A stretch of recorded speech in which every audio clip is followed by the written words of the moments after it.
my name is Kristen and this is Kristen Craves Books. Obviously it's that time of the month again where I talk about my most anticipated releases. This time for July, we're really getting into the summer months now, and some of my favorite authors ever are releasing books this month, and that is so exciting. Last month we didn't have any pre-order campaigns, I don't think. This month we have quite a few, so I will leave all the links you need for those down below. A couple, I think at least one, allows for library requests, so I love that so much when authors really take the library into consideration, so that is one I really want to highlight and you should check out. So we'll just dive into all of these. There are a ton, as always, so many to be excited for. I have started posting on my blog again, and I sometimes think that is easier for these kind of videos if you want to read the full synopsis for these books, and I also post the links to Goodreads in that post, and I also have a shelf, a Goodreads shelf of all the 2025 books I'm looking forward to, so I will leave a link to my blog and to that shelf down below just because I feel like that's easier than you having to sit here and take notes or check out every link individually. So let's just do this. And we're starting out strong with one of my auto-buy authors, an author who I have a whole section dedicated to. I will buy anything that she writes, and that is Tiffany D. Jackson. She's coming with a middle grade debut, and I don't read a ton of middle grade, but I can really like it, especially if it's done by an author who I love. This one is called Blood in the Water, and there are some cases where, like, Talia Hibbert this year wrote her first YA, and I really like that. So I do like when authors can jump between different age demographics and, you know, different genres. I always love that as well. And I think that Tiffany D. Jackson is going to be an author who has a refreshing voice for middle grade readers. She is one of those authors that will trust that middle grade audiences are smart enough to handle some heavier topics, because this is a horror. And you don't see a lot of horror in middle grade, at least I don't come across it very much. And when I was a kid, I was reading Goosebumps. Like, that is, I just feel like that is kind of the genre that kids that age are drawn to, and this one sounds really interesting. It's following Kaylani, and she is born and raised in Brooklyn, but she has to spend the summer in Martha's Vineyard. Her father is in prison, and I think her mom has something, so she can't take care of her for the summer. So she sends her off to family friends, and she doesn't get along with the daughter, but she starts to meet people within the town, and she starts to actually enjoy Martha's Vineyard in a way she didn't think she would. But then somebody is murdered, or maybe it was a drowning, or maybe it was a shark attack. They don't really know, and she starts to learn some truths about what's going on in this community. So Tiffany D. Jackson, she writes some hard-hitting books. She always has some great twists, so I think this is one that is going to shock us all. And I will be reading it on release day because we've been waiting for something new from her for a couple of years now. Next is a book that is apparently for fans of Saltburn, which I think says a lot, and this is called Tenderly I Am Devoured, and it is by Lindell Clipstone, and the tagline is, "His salvation will be her demise." This is actually a gothic romantasy, and as I'm on my romantasy journey with what I love, I think gothic is probably my bread and butter. I love anything gothic anyway, so make it romantasy. That's probably what's going to work best for me within this genre.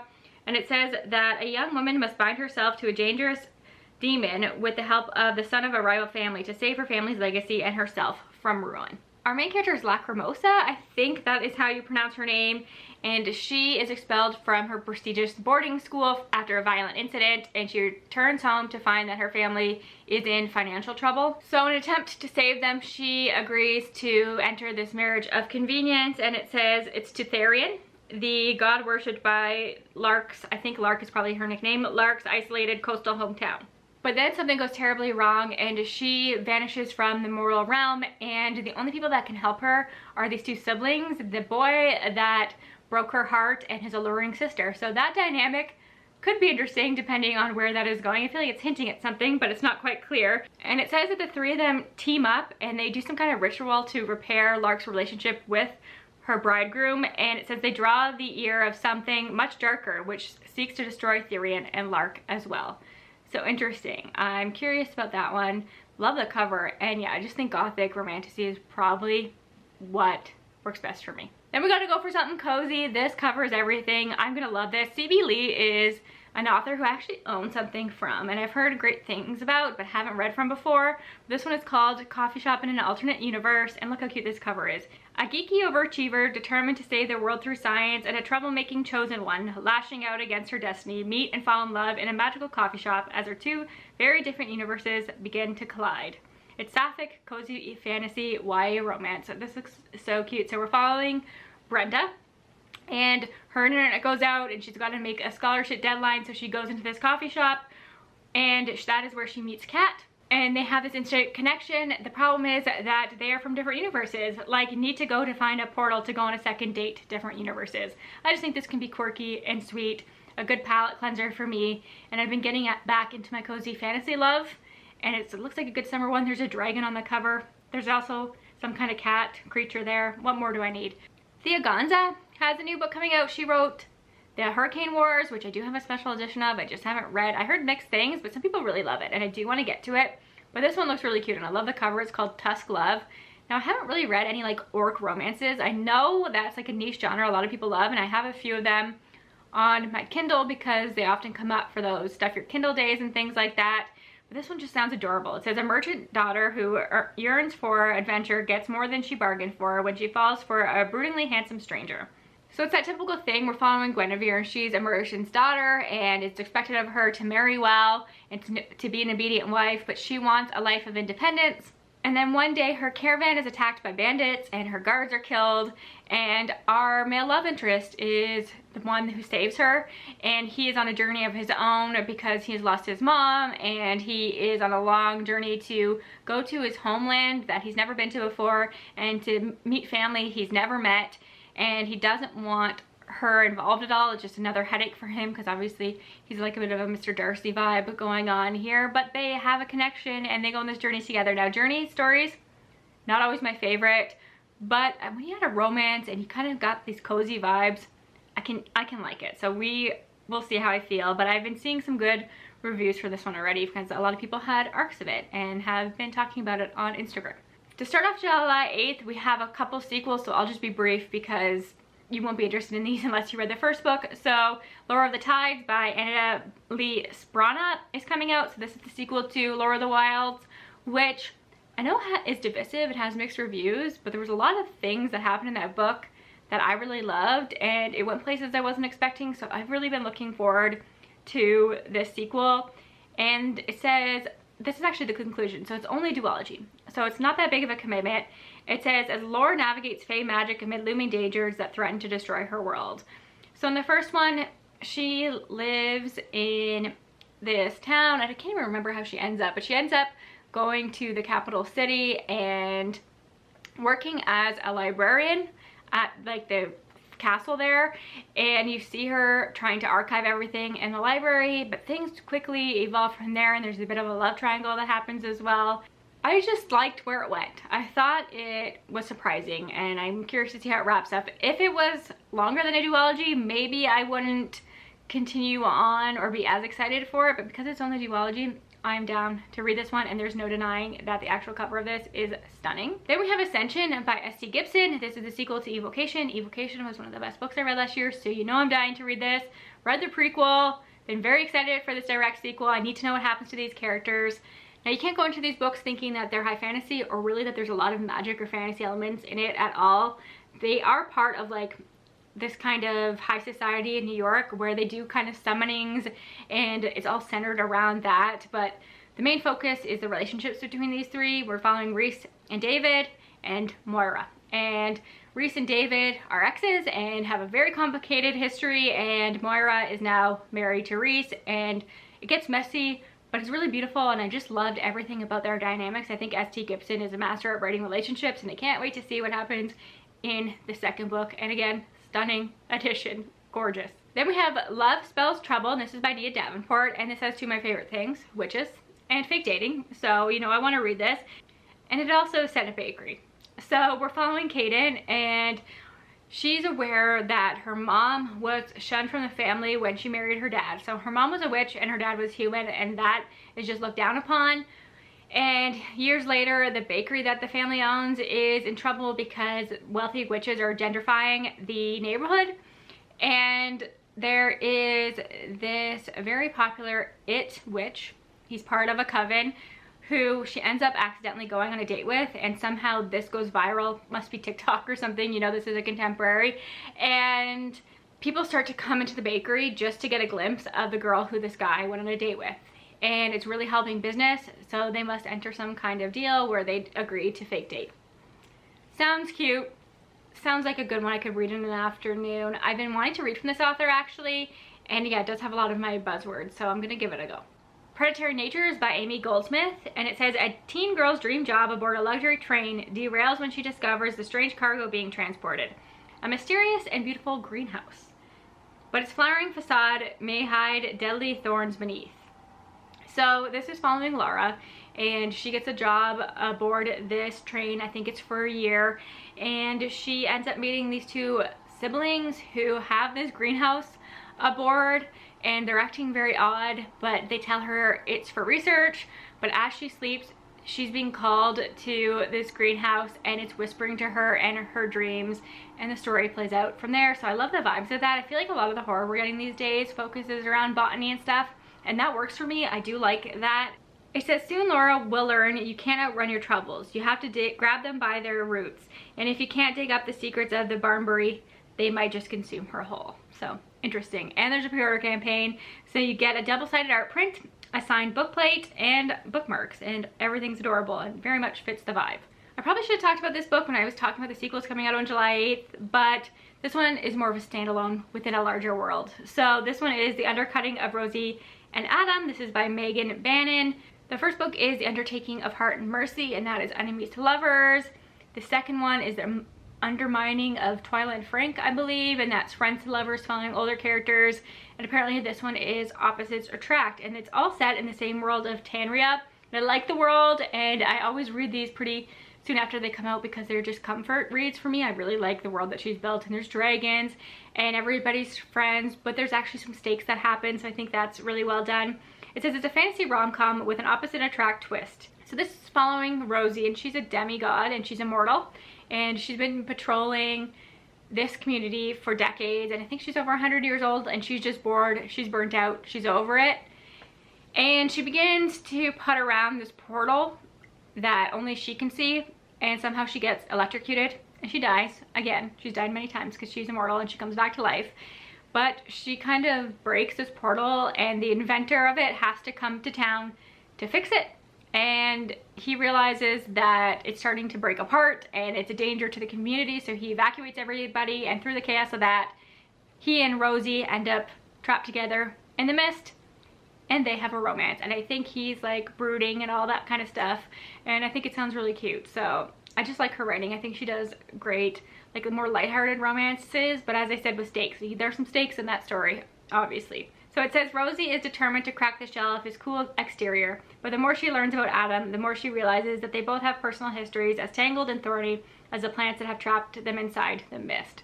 So yeah, it just sounds cute, and there is a pre-order campaign, so you get stickers. I always appreciate a sticker and a bookmark. Next up is The Great Misfortune of Stella Sedgwick, and this is by S. Isabel, and it's a YA historical romance that follows a young black woman in 1860s England who yearns for a writing career and independence rather than love and marriage. But an unexpected inheritance forces her into London society and reunites her with the boy who broke her heart. So Stella wants to be a writer. Her mom passes away, and through a turn of events, her mom's old employer ends up willing her one of his estates when he passes away. And you know how it goes back then, it's probably easier for her to inherit it if she's married, so she's thrust into London society to look for a husband. And through this, she reunites with Nathaniel, who was her best friend when she was a kid, but now they're practically strangers.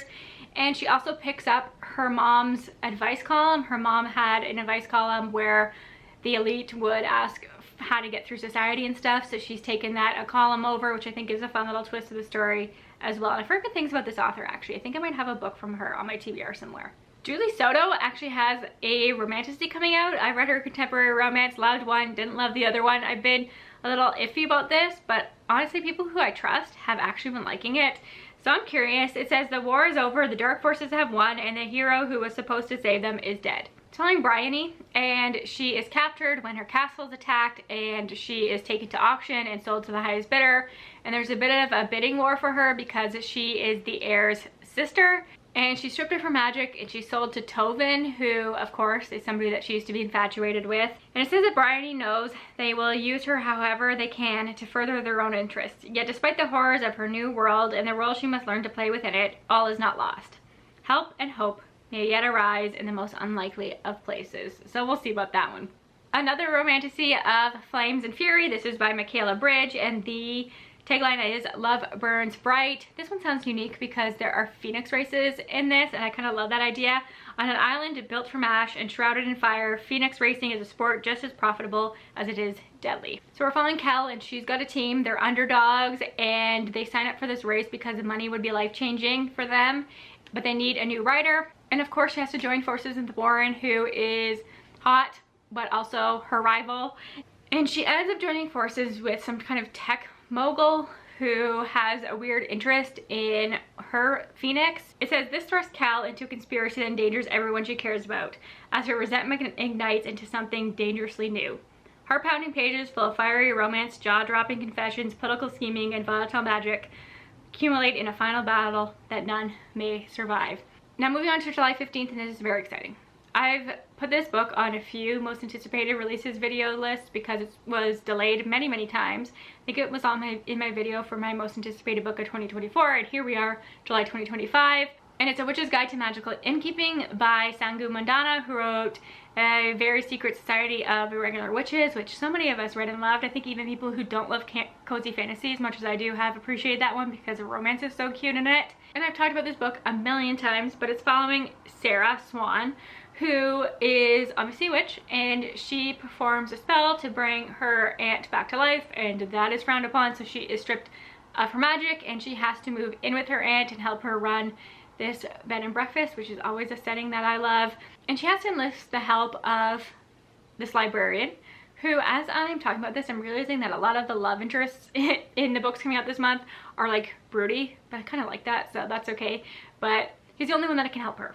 The most important part is there's also like a semi-villainous talking fox, so that is important. It says running an inn, reclaiming lost magic, and staying one step ahead of the watchful guild is a lot for anyone, but Sarah Swan is about to discover that she doesn't have to do it alone, and that the weird, wonderful family she's made might be the best magic of all. So cute. Been excited for this for years, so you know I will drop everything to read this the moment it is out. What I have read and was lucky enough to have an ALC of is The Enchanted Greenhouse by Sarah Beth Durst. Sarah Beth Durst has ended up on my best books of the year list every time I've read something from her, and it's not going to change this year, I don't think. I love this. Again, cozy fantasy, and it's a standalone set in the same world as the Spell Shop. You don't have to read the Spell Shop to read this one, though I think you'll appreciate some of the cameos and some of the world building overlaps and stuff, but it's not necessary. The main character in this is a librarian in the capital city, which is the same setup as the Spell Shop, so we're following different women that have the same job, but in this case she is lonely and she performs a spell to bring a spider plant to life, but that is illegal. She's taken to court and she's sentenced, and she ends up turning into a statue, and she wakes up years later in this greenhouse, and it's just her and this broody man who is the gardener. And he's a tough shell to crack, but they have a great romance and a friendship, really, and we see that slow burn in that build. And some of my favorite characters of the year of all time are in this book, and those are plants, talking plants. There's a talking rose, a talking fern, and they all have different personalities, and I think whoever did the audiobook did a great job with their voices as well and really bringing their personalities to life, and I just thought that was really cute. But there was a wizard who was in charge of these plants in these greenhouses, but he has passed away and he's left a bit of a curse, and plants are dying. So there's some stakes in this one, and we see them trying to fix things, but she has already been sentenced for doing illegal magic, and they have no idea what's happening in the rest of the world because they're so isolated on this island. So things are playing out outside of what's happening with them, but it's very much focused on them. But we see people come and go. I don't know, I thought it was really well done. I love the audiobook. Just love Sarah Beth Durst's voice, and I love what she's doing with cozy fantasy because this is not normally what she does, but since the Spell Shop and this, I think she's great at it, and I'm excited to see what she does next. I'll have to look at her Goodreads or her website or something to see if we know what she's doing for 2026. I was not kidding when I said at the start of this video that some of my favorite authors have books coming out this month. Silvia Moreno Garcia's book's coming out, and it's called Bewitching. So one of my favorite authors with witches. What could be better? And I love multi-generational stories, especially when we're following witches, and the fact that this one leans more horror makes it unique for me. So this is following Minerva, and her grandmother has always told her that when she was a kid, witches were still a thing, and this has always inspired Minerva, and she's now in college. She's writing her thesis, and she's focusing on the works of this author named Beatrice, and Beatrice wrote like macabre stories, and she uncovers that one of her books, The Vanishing, is actually based on true events. This sends her down a rabbit hole. It says, as Minerva descends deeper into Tremblay's manuscript, she begins to sense that the malign force that stalked Tremblay and the missing girl might still walk the halls of the campus. These disturbing events also echo the stories that Nana Abel told her about her childhood in 1900s Mexico, where she had a terrifying encounter with a witch. So we're getting a lot of things in here. Witches, multi-generational stories, some horror, some dark academia maybe because it's set on a college campus. So a lot of buzzwords there, and potential to be really good because obviously this is a prolific author. This one looks like it's a good one for summer. It's called In the Veins of the Drowning. It's by Kylie Cassidy. It says the monster is always slain. Our main character is Imogen, and she is a siren. It says that she's hiding from a cruel kingdom that believes sirens are monstrous, bloody, hungry creatures.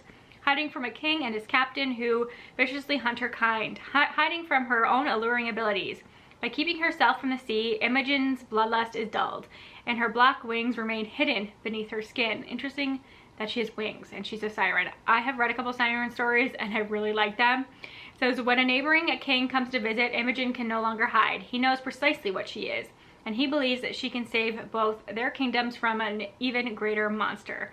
So I'm thinking maybe it's a romance as well, and there's just something obviously alluring about sirens as a main character, and yeah, just great summer vibes for that one. And there's a pre-order campaign, so if you pre-order from The Ripped Bodice, who I know is very popular, you get a signed art print, but if you pre-order from anywhere, you can get a signed book plate. So if you do pre-order, don't forget to submit your receipt for that.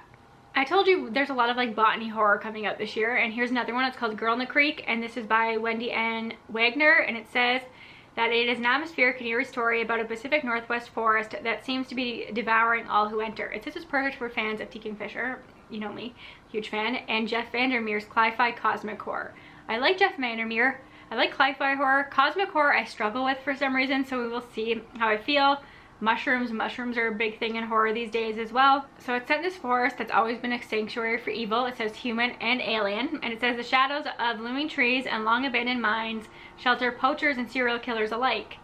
Then there's the ruined hotel on the outskirts of the picturesque small town of Faraday, Oregon, nestled in the foothills of Mount Hood. The one drowning in mushrooms and fungus not even the locals can identify. Not to mention the stacks of missing persons cases. Freelance writer Erin Harper arrives in Faraday to find out what happened to her brother, whose disappearance in the forest has haunted her for years.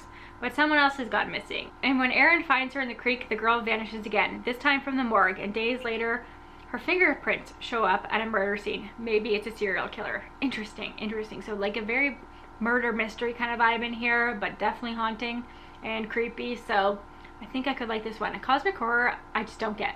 But Cli-Fi horror I like, and anything related to T. Kingfisher I'm in for, and I love forest as settings. Completely different vibe. We have a romance here, and this is such a fun cover. It's called Roll for Romance by Lenora Woods.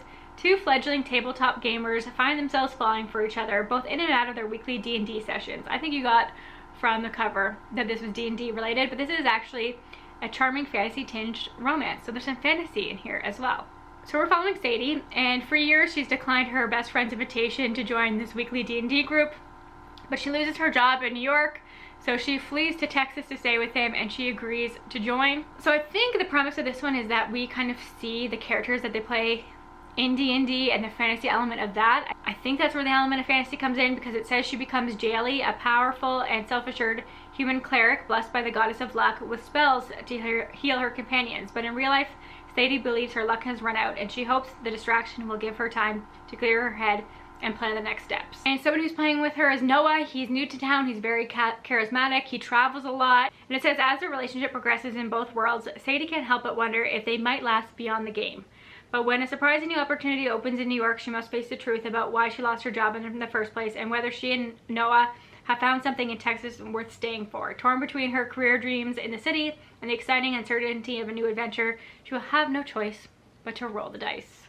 fun. And there is a pre-order campaign, which I'm excited about because this cover and the story is screaming for a pre-order campaign. So you receive this art print and it's so cute. It's obviously them within the game of D&D, and I just love everything about this. Finally, moving on to July 22nd, we have a new book from Elise Kova, who I know is a very popular author, but I have not read anything from. This one looks interesting. It's called Arcana Academy. A woman who wields magical tarot cards lands herself in a false engagement with the headmaster of a mysterious academy in the first installment of an enthralling fantasy romance series. So she wrote A Deal of an Elf King, which I can picture the cover in my head. I know it's very, very popular. We're following Clara, and she survived the underworld through thievery, luck, and a whole lot of illegal magic. So something goes wrong, and she ends up being sentenced to a lifetime in prison because she's making tarot cards, and that is a kind of magic that is reserved only for the practitioners at this academy. But then the academy's headmaster, who happens to be a prince, thinks that she is the only person that can help him steal this tarot card from the king. So he enlists her help, and it says that in order to conceal her identity and keep her close, Kalis, the prince, brings Clara to Arcana Academy, introducing her as the newest first-year student and his bride-to-be. Thrust into a world of arcane magic and royal intrigue, where one misstep will send her back to prison or worse, Clara finds that the prince she swore to hate may not be what he seems. But can she risk giving him power over the world and her heart, or will she take it for herself? Tarot magic's not always my favorite thing to read about, but don't know that I've ever read one that's a fantasy romance. We'll see how that goes. I think we have like 5 more. So this one is a contemporary romance. It's called Love is a War Song, and this is by Dana Kanava, and it says their love is the song of the summer. So obviously a good one to read this summer. It says a Muskogee pop star and a cowboy who couldn't be more different come together to strike a deal. Now, you know I love a good romance that follows a pop star. I haven't gotten into cowboy romances yet. I just bought one. This could be interesting. So Avery is our pop star, and she's become a laughingstock after she posed scantily clad in a war bonnet on the cover of Rolling Stone. It was supposed to be a statement on her success as a Native American singer, but she's become a social pariah and she's been dubbed a fake. It says, with threats coming from every direction and her career at a standstill, she escapes to her strange grandmother Lottie's ranch in Oklahoma. Living on the res is new to Avery. Not only does she have to work in the blazing summer heat to earn her keep, but the man who runs Lottie's horse ranch despises her and wants her gone. So this could be really fun, and I do like that whole thing, like a disgraced pop star goes back to a small town. It's very Hallmark. I've read a few books like that, and I love it. And finally, The Last Day, July 9th. This is one I've been really anticipating. It's another contemporary romance, and this is August Lane by Regina Black, who wrote Art of a Scandal, which was her debut, and I just loved. I thought it was really well done. It says that a black country music star, which is interesting. Obviously, I'm not the only person that likes following musicians because this is becoming more popular. I've seen it a lot. It says a black country music star who lied about writing his own hit risked his comeback to reunite with the woman he stole it from. A first love the lyrics won't let him forget. So every Thursday night, former country music heartthrob Luke Randall has to sing another love song. God, he hates that song. But performing his lone hit at an interstate motel lounge is the only regular money he still has. But then he receives an opportunity of his dreams, opening for his childhood idol, 90s era black country music star JoJo Lane, who's being inducted into the Country Music Hall of Fame. But the concert is in Arcadia, Arkansas, the small town he swore he'd never see again. Going back means facing a painful past of abuse and neglect. It also means facing JoJo's daughter, August Lane, the woman who wrote the lyrics he's always claimed as his own. So that is messy, that is dramatic, that is how The Art of the Scandal was as well. It's not perfect. Lots of mistakes are happening in that book as well. Obviously in this one, people are very much flawed, but I kind of love that. It's very real. And I love the setup of this one, and I know I like this author's writing, so I can't wait to see where the story goes. And it's actually an interesting pre-order campaign. You get digital items, so original song lyrics, which I think is fun, behind the scenes music media content, August breakfast, birthday cake recipe, and more. And if you order a signed copy from Wordsworth Books, you will receive a cover art print as well, which is really pretty. Lizelle Sansbury has a new book, and she wrote Delicious Monsters, which I don't talk about enough, but it's actually one of my favorites, and this is a mastery of monsters. They're saying it's Ninth House meets Legendborn, and it's a thrilling first book in a dark academia fantasy series about a teen who's willing to do anything to find her brother, even infiltrate a secret society full of monsters. Obviously, this is something that this author is passionate about because her last book was about a teen fighting for her brother, so I think that's interesting. So August's brother disappears, and everybody just assumes that the stress of college has gotten to him, but she knows him well enough to know that he would never do that, especially since their own mother went missing recently. The only clue he left behind was a note telling her to stay safe and protect their remaining family. And after August is attacked by a 10-foot tall creature with fur and claws, she realizes that her brother might be in more danger than she could have ever imagined. And it goes on from there, but I just think that this author is really great at writing commentary, writing familiar relationships, and then adding that little bit of supernatural as well. And I just found her book really atmospheric, and I've been looking forward to this one for a while now. And this is the author who has a library raffle campaign, but she did something similar for her last book, and I love that she likes to focus on libraries. So if you request this from your library, you submit proof of that, you can enter into this raffle, and you get a ton of stuff here. Looks like 3 art prints, some bookmarks, some stickers, all this kind of stuff. So it's all very well done, and I just love that she's obviously passionate about libraries. Okay, 2 more. Immortal Consequences by Ivy Marie, and this says some fates are worse than death. So this says it's for fans of the Atlas Six, and I assume that's because it's got a boarding school academic setting. It says 6 students at Blackwell Academy, and boarding school located at the edge of the afterlife, must compete for a once-in-an-eternity chance to change their fate, or risk remaining stuck in purgatory forever. Welcome to Blackwood Academy, the legendary school located in the fringes of the afterlife. Once a pupil enters the Academy's arched gates, there is no way out, except for the decennial, a once-in-a-decade celebration in which a single worthy student is tested and given a choice: graduate and join Blackwood's magical elite, or cross over to the mysterious other side. Interesting setup there. I know that people love competition trial stories. I'm iffy about them these days. I'm very particular, but the academic setting gets to me. I'm excited to see reviews for this one and see what everybody else thinks. Each of the 6 students has their own motivation to win and their own secrets to hide, but what none of them know, they aren't the only ones playing Blackwood's game, and if they lose, some fates are worse than death. And then lastly, we have Silvercloak by L.K. Stephen. This is set in a world where magic is fueled by pleasure and pain. An obsessive, dark detective infiltrates a brutal gang of dark mages, knowing that one wrong move will get her killed. 2 decades ago, the Blue Moons ruthlessly murdered Saffron's parents, destroying her idyllic childhood. Hell-bent on revenge, I love a good revenge story, she lies her way into Silvercloak Academy. Lots of academic books coming out this month as well. The training ground for her city's elite order of detectives, with a single goal: to bring the Blood Moons to justice. And when Saff's deception is exposed, rather than being cast out, she's given a rare opportunity to go undercover and tear the Blood Moons down from the inside. Interesting. And I love this cover. I love a revenge story. As I said, academia, lots of butterflies in this one. There's a pre-order campaign as well. Looks like you get 2 art prints here, one of them being a map. Who doesn't love a good map? So those are all the books on my radar that are coming out in July. Let me know if I missed any that you're really excited for. I can't wait to read so many of these. So many of my favorite authors are blessing me in July. It's a lot. I'm a little overwhelmed, but I'm excited. So I'll talk to you all soon. Bye for now.